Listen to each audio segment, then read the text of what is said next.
expresión única. Hoy nos acompaña un productor e ingeniero de discos cuyo legendario trabajo le ha valido múltiples nominaciones al Grammy, incluida la de Mejor Ingeniería de Álbum y al Premio Grammy al Álbum del Año por el álbum Rumors de Fleetwood Mac. Uno de los álbumes más vendidos de todos los tiempos. Además produjo Tusk, Mirage, Live y The Shame Box Set de la misma banda. Y otros créditos incluyen a superestrellas como Paul McCartney, Pink Floyd, Michael Jackson, Christy McVie y muchos otros. En 2012, Ken publicó el libro Making Rumors, una autobiografía sobre sus experiencias en la producción y en la ingeniería del icónico álbum. Y en 2019 publicó Get Tusk, sobre la creación del álbum doble multiplano del grupo Tusk. En esta conversación íntima, moderada por Alex Case, nos llevarán detrás de escena con las grabaciones multipista originales de Fleetwood Mac, explorando la música, la tecnología y la producción. Recibamos con un fuerte aplauso a Ken Caillat y Alex Case.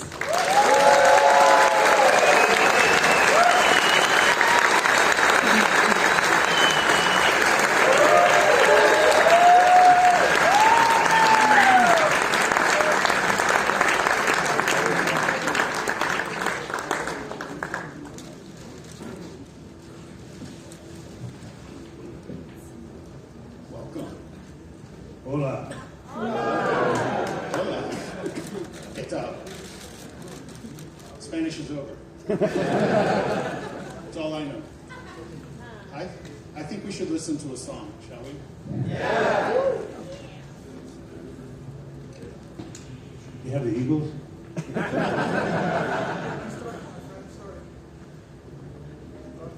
Free bird.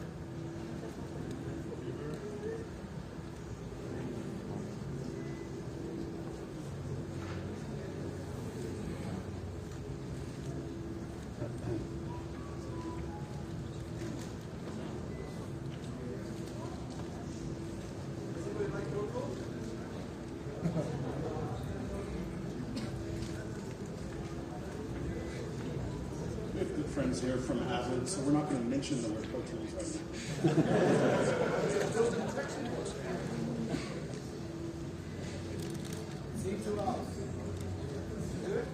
So while they're sorting this out, I want to ask all of you a question. You're at some stage in your career.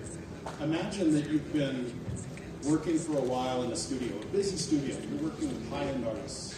You're making connections. You've been mentored. You're getting really good at what you do. And you even mix a song by a mostly unknown band called Fleetwood Mac, a song not on Rumors. Rumors doesn't exist yet.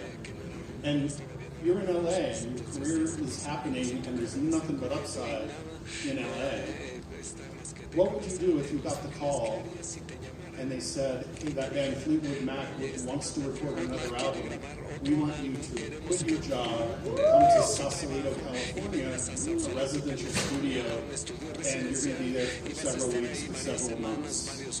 Would you take that chance on your career and hop in a car with a suitcase and your dog named Scooter and drive to California? Because that's what you did. So, career advice for people. How did you manage the stress of making that decision, or did you just know it was right? Or Yeah, I mean, they asked me if I would mix their live readings, and we hit it off really well. I had no pressure when I was, no pressure on me to do a good job. And I did a good job, and he was twirling and dancing, loving every minute. I said, this is great, I could do more of this. So I packed the car, drove up to Sausalito. I remember coming up towards Sausalito, and I could see blue clouds in the distance. And I looked at Scooter and I said, I don't know, we made the right decision.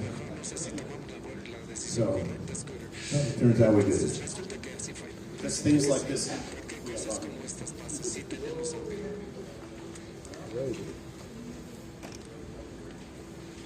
You got all singing.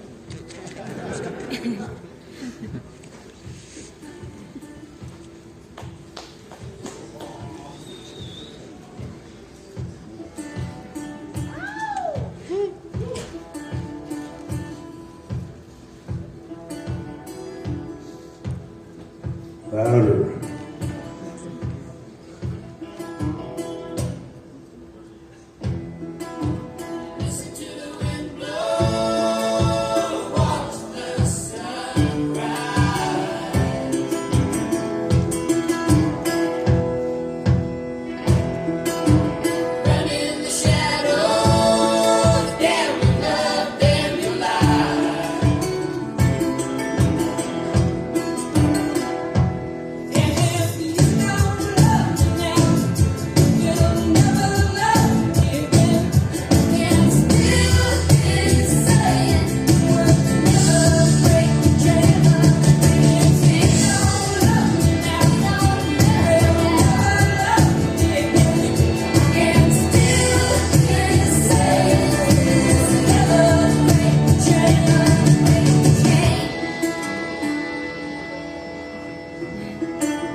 Esta canción también tiene su historia. Puedo salirme de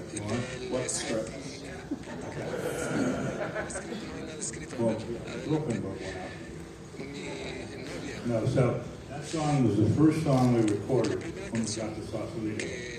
I went to mic up the drum, all the drums, my favorite miking technique.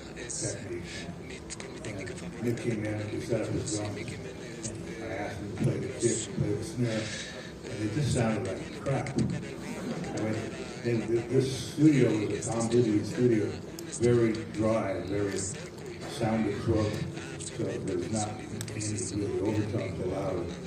And so I panicked. My best drum sound sounds like I'm making fire. So I told the roadie to go out and get some plywood. We put mixed drums on top of the plywood so it had more ambience. It worked a little bit. So we ended up, Richard Dasher was my co-producer. We ended up working for about a week on the drums. Meanwhile, Stevie and Lindsay were looking at me and going, what the hell, guys? This amateur night? So we were convinced. No pressure there. Stevie and Lindsay looking at you. So we thought we were going to get fired. They told us we were going to get fired. We were going to get it together. So the last minute, I said, fuck this. Let's just go for it. And I told the band, just play, don't stop. And I started turning on. And I just, before I had been kind of focusing on the kick drum, I just said, not going to do that anymore. And just started turning it on. Just, all the EQs on the mic keys to try to make it sound good. So in like, under a minute, it sounded amazing. Richard Dash and I looked at each other, and so we went and tracked the whole song. And the band came up and helped us all. You guys wait so long. Well, we like it. But when you finally started tracking, it was drums, bass, guitar, keys, some vocals too. It was the whole band. Yeah, drum, bass, guitar. So it was actually Christine Lee's song called "Keep Me There." Oh, let's hear some of "Keep Me There." No dancing.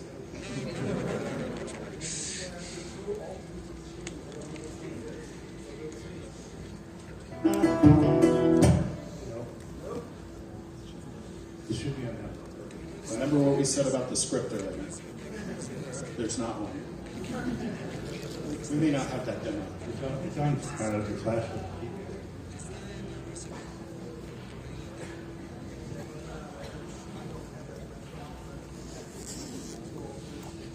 Okay, so I don't think we have the chance to hear it. However, I heard you sing some of it earlier.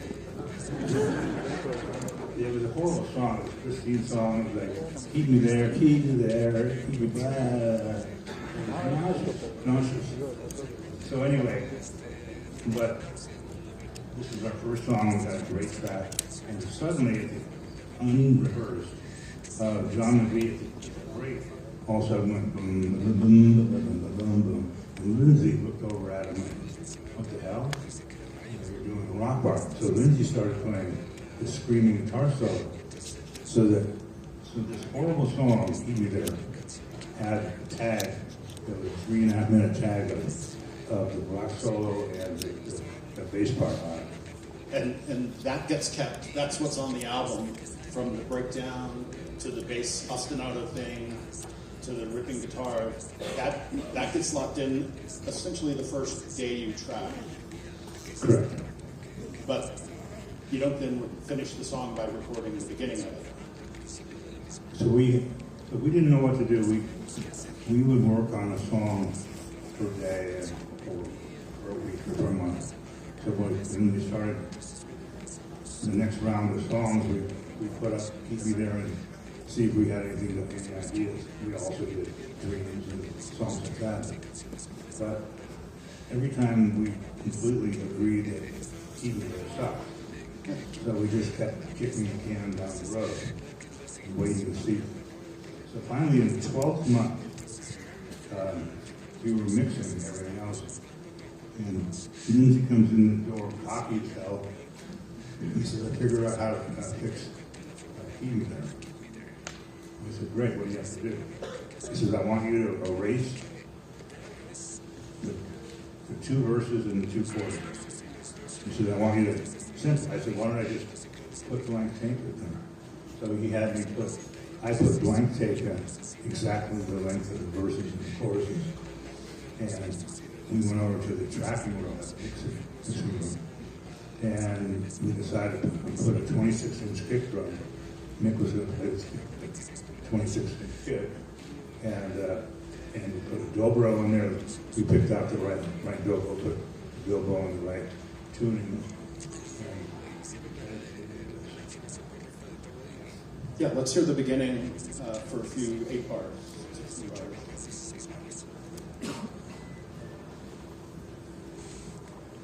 So when we started playing this, I'm just amazed how good it sounds.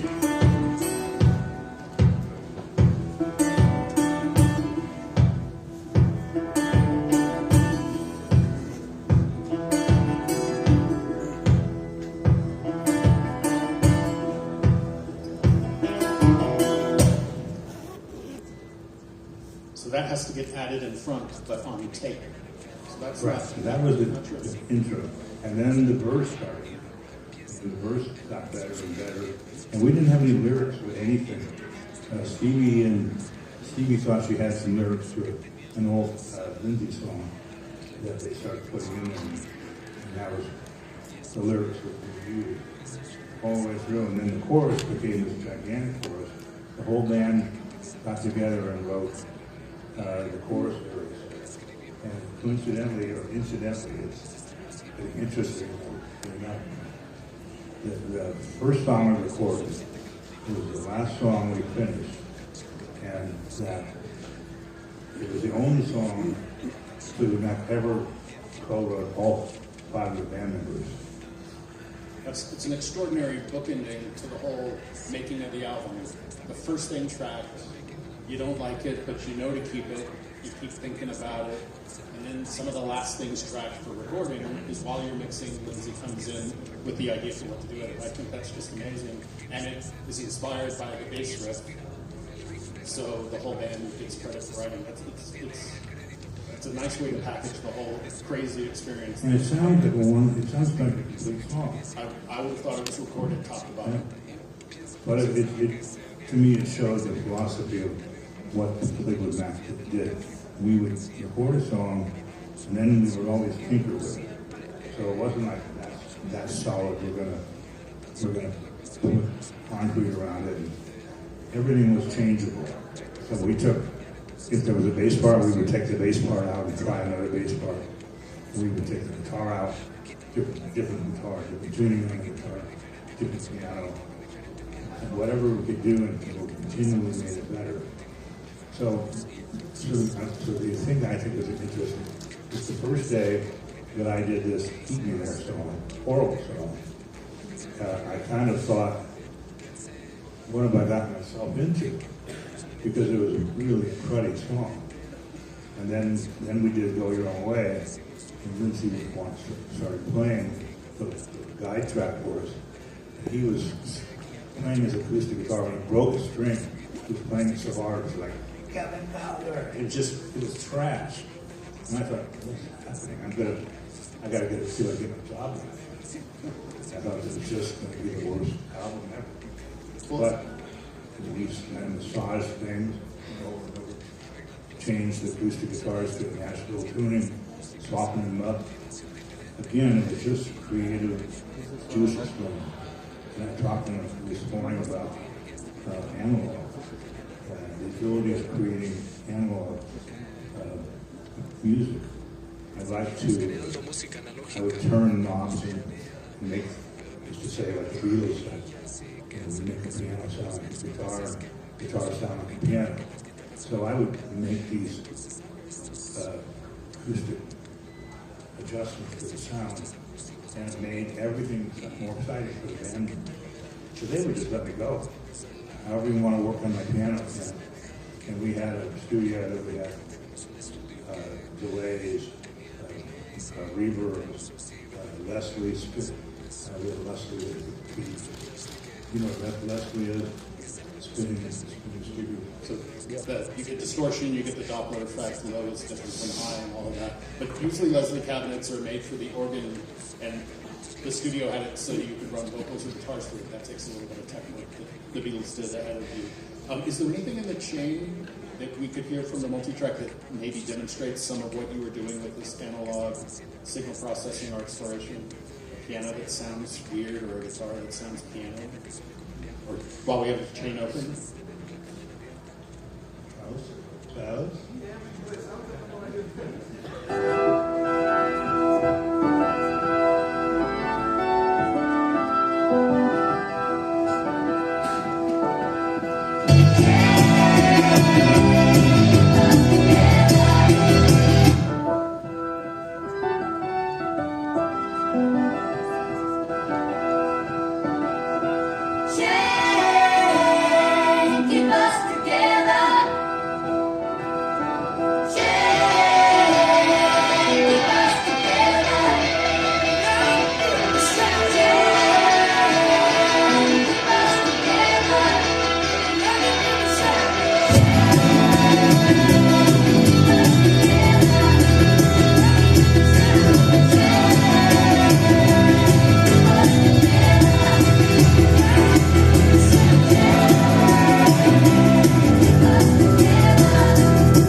So I feel like I can almost hear the cocaine.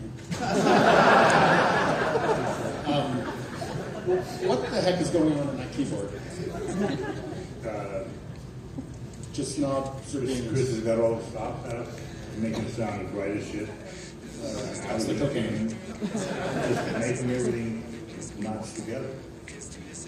So, and you probably heard some muffled drums in there, but oftentimes we would want an effect of toms in there. So there was, so Lindsay was always putting the toms, and he would not let Nick play.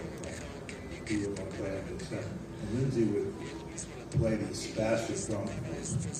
He just bam. But it sounded really great when put it in the track. So you had to make room for little drum snippets, or he just played the whole track? Just for it. So this may be a tedious conversation for you, but I want to know how you dealt with track management. The workflow here is 24 tracks of tape, right? There's not 48 tracks. So you don't know what overdub ideas they're going to have next. How did you manage tracks and anticipate what they were going to do? Did you periodically have to bounce 4 tracks into 1 or 2? How did you keep up with this band doing all this stuff? Right, that's what we had to do. We had to bounce tracks. We had to say, what do you want to do? Well, we want to do 8 vocals. Well, so I always had tracks in the reserve. I got to be really good at having tracks. So we had the drums recorded on more than 1 track, and we would bounce the drums down to 3 tracks. So that gave us about 8 tracks spare. And then we would start doing background vocals, and we would just kind of work backwards. So if Lindsay needed a tom fill, I'd have to decide whether it would be a stereo tom fill or mono. Most of the time it would be mono. And then he would just beat the crap out of it. Right. So these constraints force creativity and force people, you especially, but also the band and your co-producer, to make decisions, right? You have to, if you want a track, you have to erase what's on the track by either putting it somewhere else with something else, or just being willing on that day to let it go. You can't save everything and decide later. And you're doing that day by day, song by song for more than a year. Is that a discipline that influences how you work decades later when you have infinite tracks? Sure. The eraser on the pencil was one of my favorite tools. I'm always blanking in there. Stevie, background 1, background 2, background 3, and then the bounce goes to 1 track. So we were doing a lot of that, which is another thing that was interesting. We did bounces and made the song sound amazing. Like I had the band sitting on 1 mic, and we do that 4 tracks. So that'd be 3 people, 4 guys. It's a 12-track vocal. I would bounce it down to stereo. So I'd turn up these faders and you hear 12 vocals just cutting your head up, and all of them are EQ'd to bite and to have reverb on it. Let's listen to some of those background vocals. We'll go to the end of the chain where the whole band starts singing and everything's a crescendo. Chain, keep us together. So that's 2 tracks. Run in the shadow. Chain, keep us together. Running in the shadow.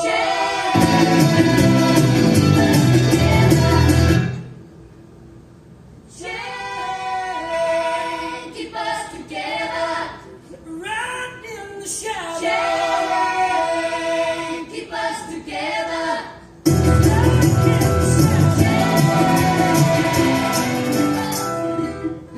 So that's Stevie, Lindsay, Christine. And so double track and then bounce together. So are the 3 of them gathered around 1 microphone? Can we talk about that I microphone? did it all types. I had them do it on 1 microphone. I did one of them each a mic, and I'd have to blend it for them. But I found to giving 1 mic to 3 people. I just said, you guys could balance yourself. I'm not going to do it. So then they could hear what your vocal blend was. And it really got to be more interesting. The part of the Michigas of the album is that everyone was breaking up with everyone if they weren't hooking up with everyone. And so it seems like it would have been difficult for them to gather around one mic. Did they just sort of get down to business when it was time to play, or did you, day by day, your miking technique was influenced by those two shouldn't be in the same room today? Well, it started kind of slowly. I was doing something, and I heard some ruckus that turned behind me. And Christine and John McVie's girlfriend turned around and threw a glass of champagne in John's face.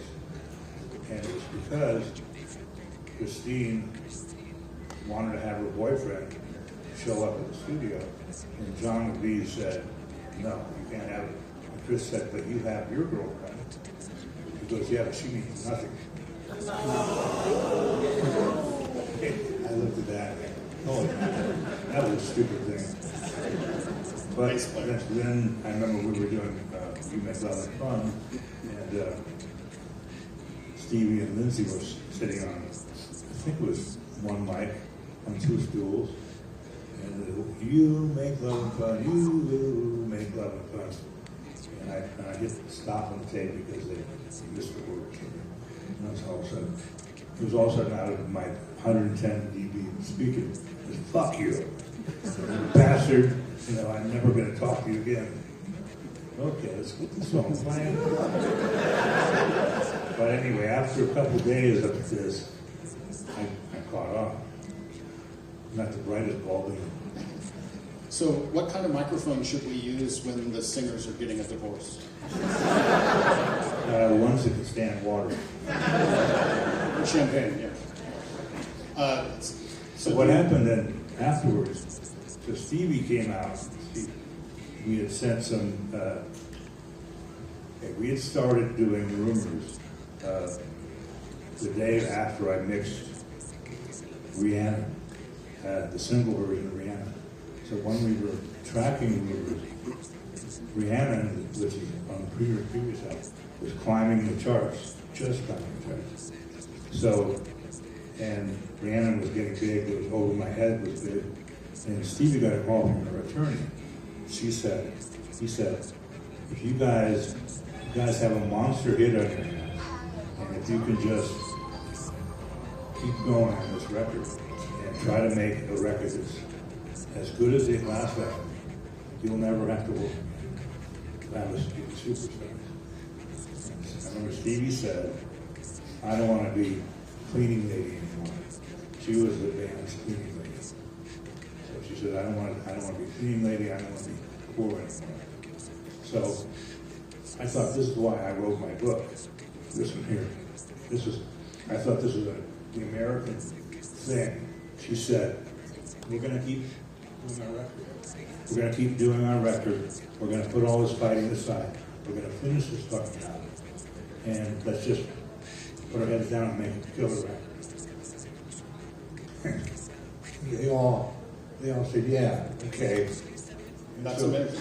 And it's so amazing that they just put their heads together and became a band.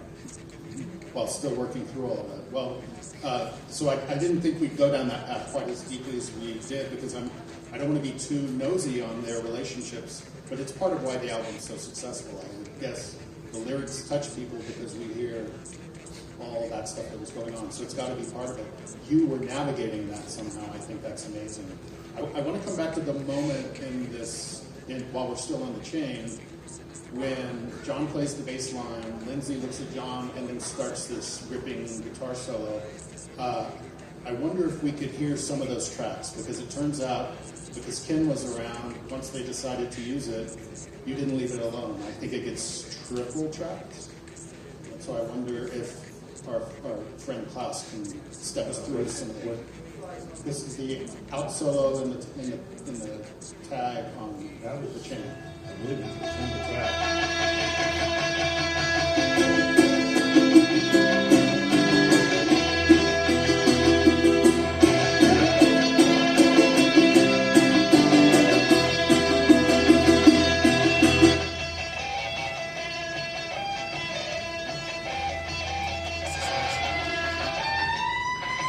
There's acoustic guitar on there.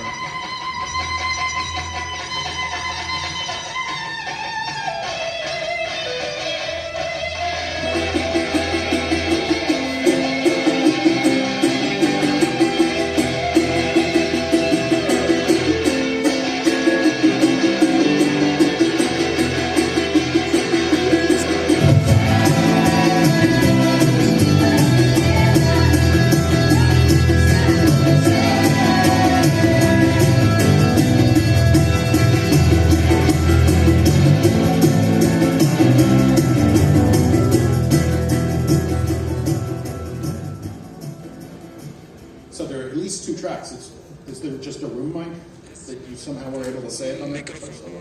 It's the single track, the original track, the live thing that happened, not overdub? I think it was two tracks, two mics on his guitar. And the interesting thing about it, John and Chris and Lindsay never really jammed much. So Lindsay actually thought John was kind of a, I don't know, thought it was a good bass player. But during that time between when they released the White Album and they started playing with us, Lindsay realized that these guys were powerhouses. Lindsay could set up a situation where they would match him one for one. He could push as hard as he wanted. So when John was doing that and Lindsay was doing that, Nick was going, what the heck? I'm going to beat the shit out of the drums. And so they all got into it. This is what the beauty of band recording is. And I remember all of them together. They all got into it. They got inspired and they said, let's do it. Make some magic. So we did 12 months of magic. And I was asked by somebody recently, how come you couldn't, we almost lost all the tapes. How come you couldn't just re-record it? I mean, every day was an experiment, every day. What if we do this? What if I put my finger on the tape reel and make it wobble? Just looking for magic. And that's what I would say to everybody who's making a record. Look for magic. Look for ways to make magic. Look for ways each of the band members will inspire each other. If we would have never got 44 million record sales if we were just playing by the book. So how exactly do we get 44 million record sales? No, obviously there's no formula. Can we shift gears a little bit and go to Never Going Back Again, which is a much stripped down arrangement, and have a listen to that. It's got a really important acoustic guitar part. This is a very Lindsay-driven song. It's got acoustic guitar and Lindsay singing lead vocals. But so I want to listen to it so we can break down the guitar a little bit. I'm curious how you recorded it. And we'll also have a look at the background vocals. So, are you ready? The muted multi just through the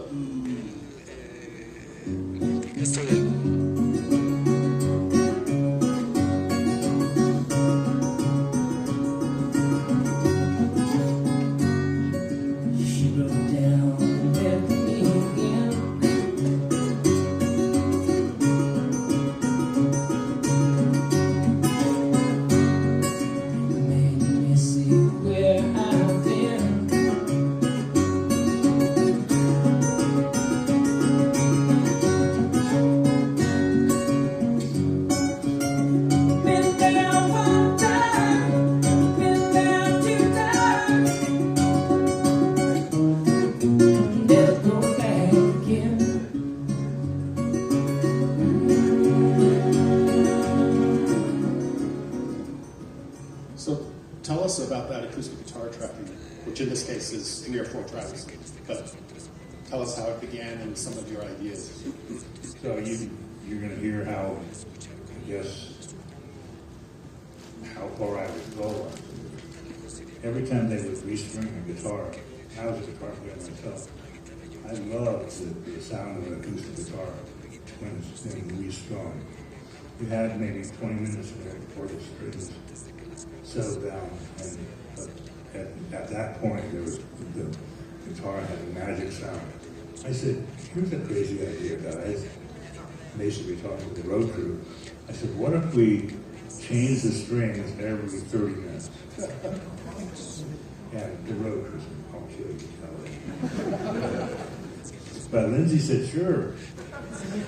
And so... Is that the cocaine again? What? That was the cocaine again? No. It is a good idea if you're not the one changing the strings. Right. They were getting paid. So we changed, I guess we did about 8 guitar patterns. Lindsay did inversions and picking, and we kept changing the strings, kept changing, kept waiting. And we did this for 7-8 hours. And it was really a cacophony of beautiful sounds.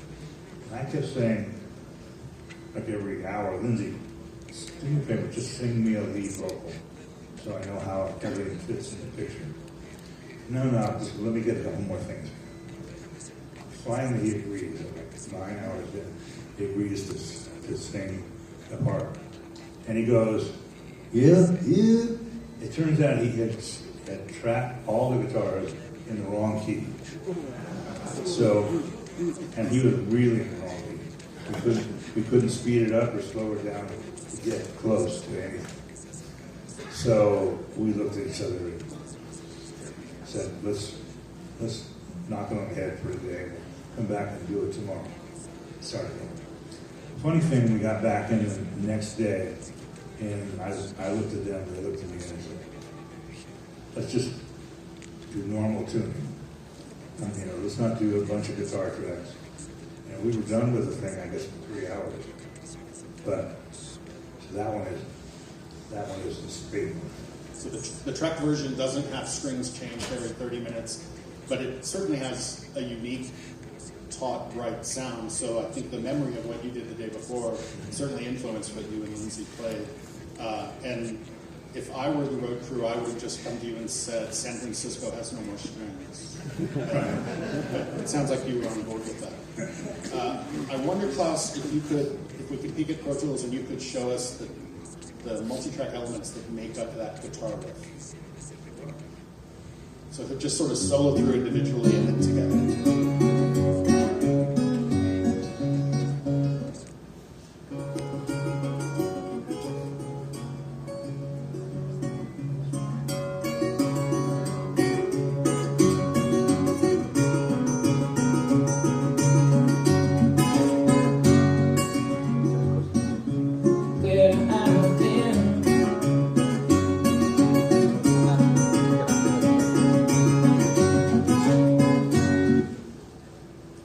Just been a solo guitar, as interesting as the composition is and as the performance is, the impossibly double layered version is such an iconic sound. I think it's a really interesting arrangement. That comes from Lindsay? Absolutely. Yeah, he's very clever that way. Now it turns out this track, we've heard it a number of times and we know there are some background vocals. There's some background vocals on tracks 5 and 6 that are muted in the mix that's released. So I wonder if we could hear, again, Klaus, if you don't mind, the intro to with 5 and 6 muted, so it's essentially as released, and then we'll listen quickly. So let me add that we used to, all these songs always had nicknames when we first started them, and this was called Brushes. And that was because Mick Fleetwood had thought he was going to do triplets, marching triplets, and so we never did them. I think we might have tried one pair. You tracked them? Yeah. Let's hear Brushes and then come back to vocals. Never heard before. Yes.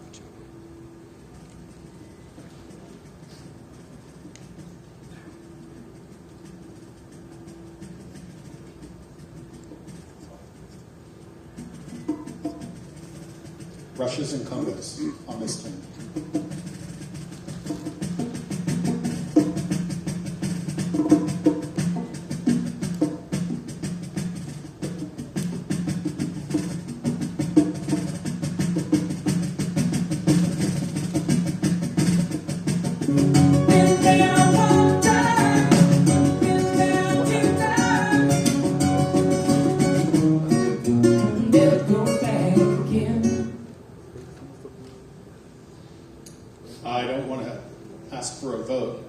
tell you the right answer is with that muted, but it's interesting that those tracks are there.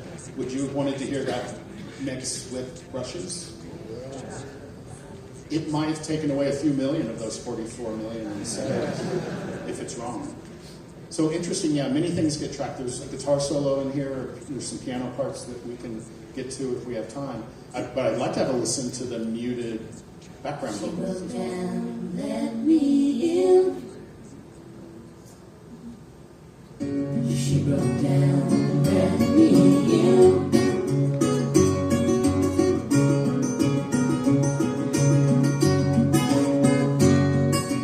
Made me see where I've been.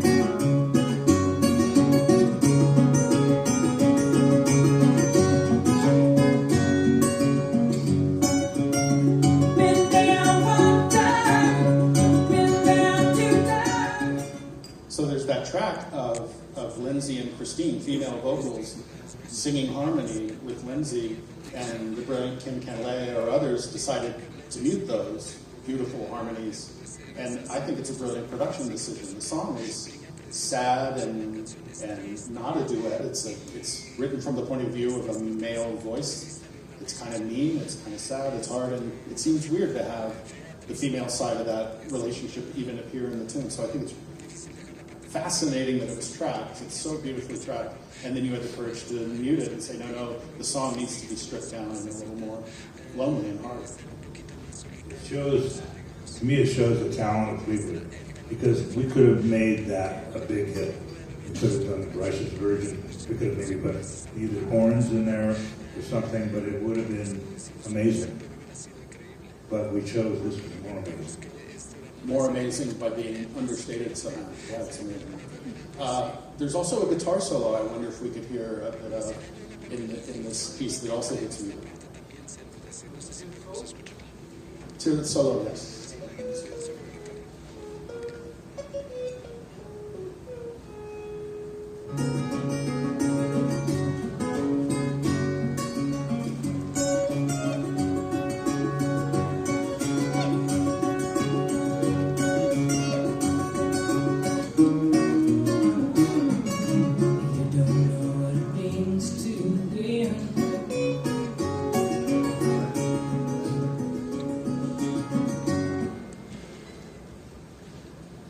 Say no to a good guitar solo, but that got left out.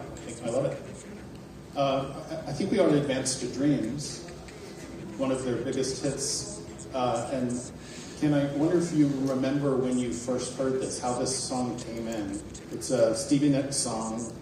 It's basically 2 chords, but it ultimately, in the end, becomes this orchestrated, amazing thing full of dynamic range. Do you remember the demo, or when you first heard it, and what you thought? Sure. So we were always doing recording, and Stevie wanted to be there for everything, but we couldn't put her to work, and she only played tambourine, and that was it. So she finally found out that Sly Stone had a studio down in another part of the building, and the studio manager, Nina, who I was dating at the time, Stevie said to Nina, is there a place I can practice writing songs?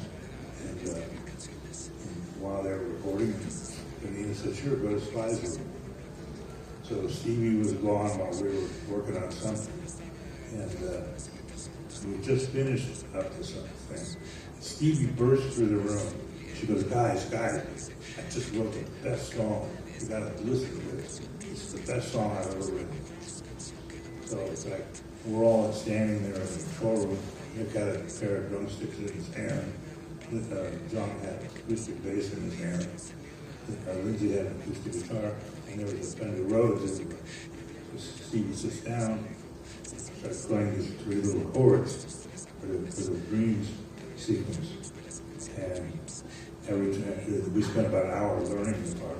And then we went out. We had a full studio of instruments, always mic'd up, so anybody had an idea, we could do it. So about an hour later, we were all on the instruments, and Stevie was singing a work vocal, and Christine was playing the keyboard part for her.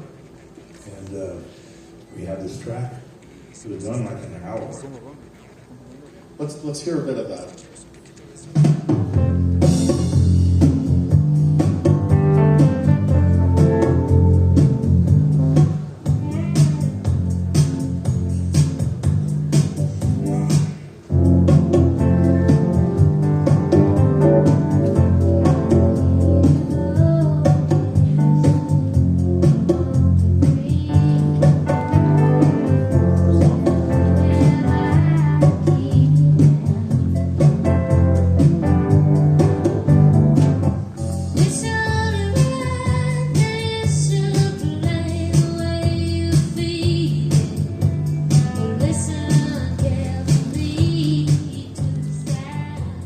Thank you, Klaus. Klaus was going back and forth between the multi-track with just an approximate mix, not particularly balanced, but with no effects. Back and forth between the multi-track and the release as mixed. So you can hear all the things that Ken did to that to make it the song that it was. The contrast is incredible.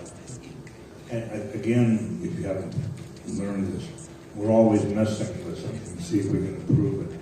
And every one of those little parts, like Lindsay's guitar part, the mixed drums and brushes, takes 2 or 3 hours.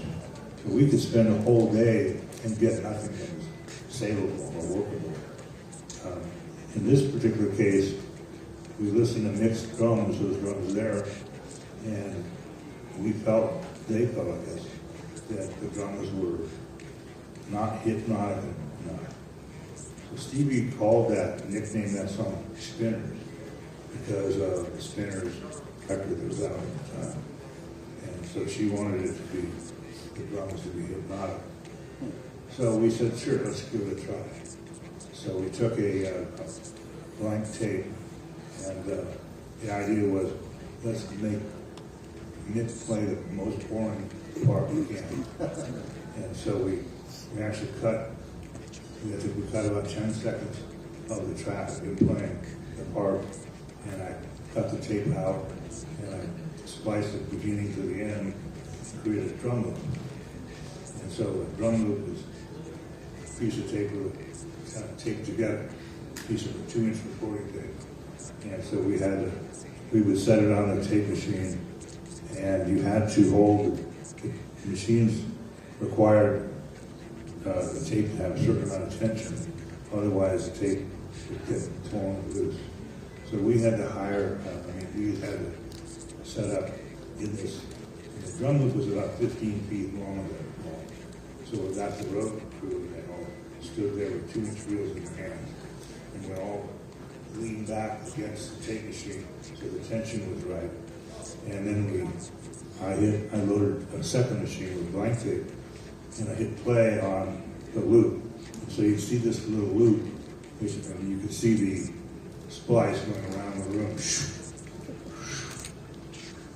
And meanwhile, you're hearing this repetitive drum track the way we wanted it. We laid it, we cut it out, we cut it and get back into the song.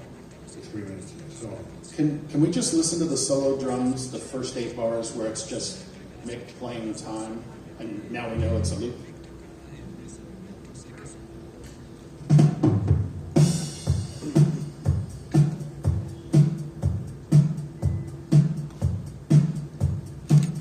You asked him to play it simple, hypnotic, okay. And then in the pre-chorus, it goes to some tom fills, or tom hits. Those are overdubs? Lindsay Buckingham. Let's listen to the toms come in on the word heartbeat, as required by law. And so let's then talk about it after we hear it.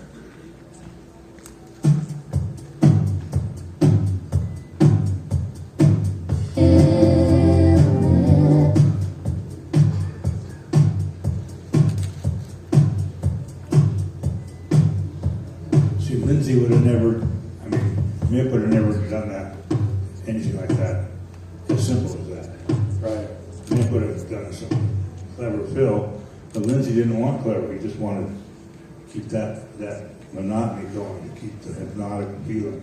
Yeah. So he just hit that thing. It's very thoughtfully done.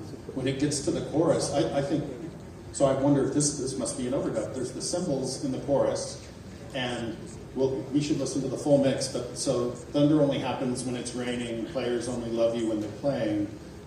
The thunder is on one. You would think there'd be a crash on one, but the crash is on the end of one. But then when it comes around on players, it's on one. So I think the frickin' cymbal hit is expressive and tied to the lyrics and beautiful and gets out of the way of the vocals and all that. So can we just listen to a bit of the chorus, the full mix?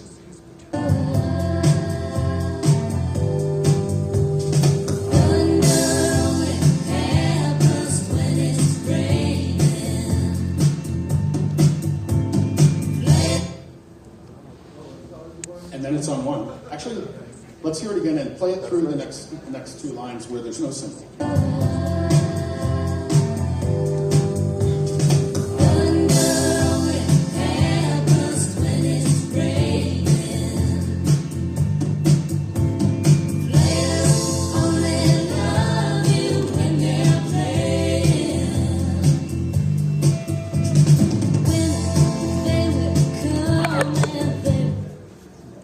Are those overdubs, Lindsay? Some of them? Yeah. So many details go into the making of an album when you have a few years to get it done.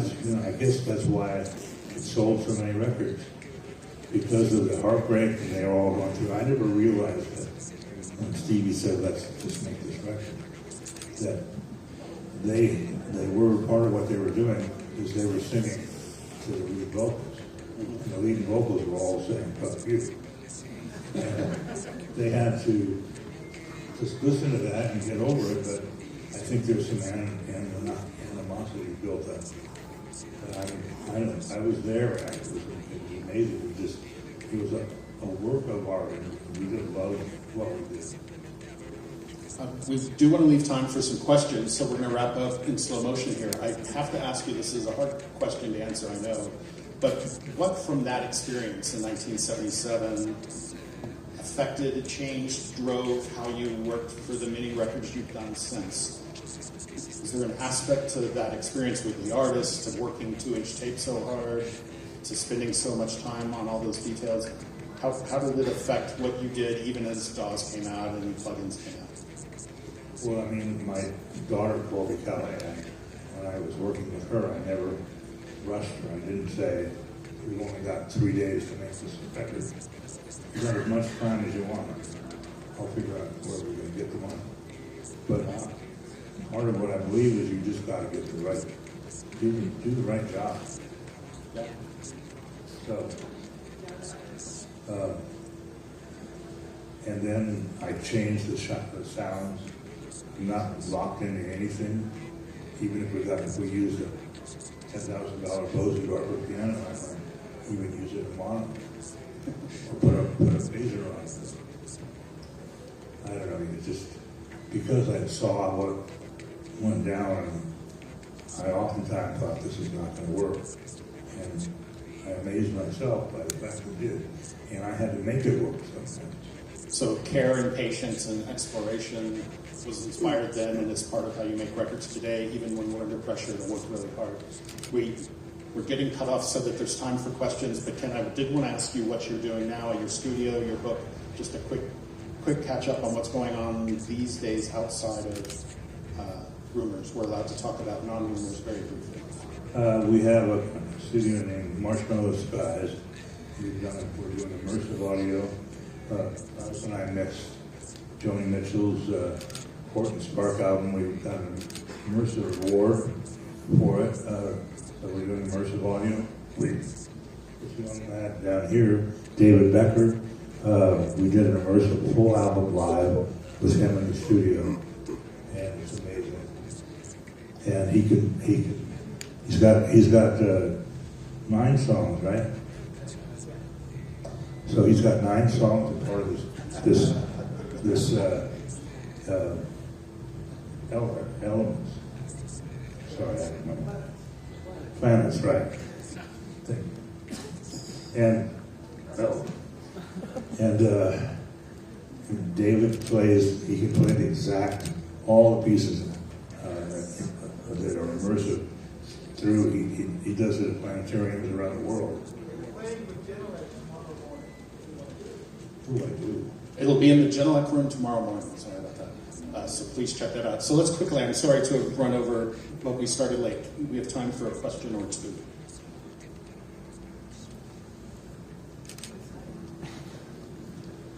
And maybe someone has a microphone.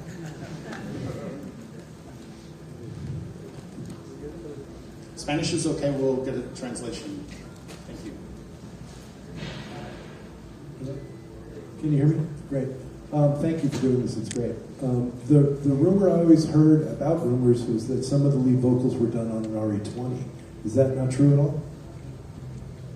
Some. Stevie's favorite vocal was the Sennheiser 441. That square mic. Yeah. So dynamic. Yeah.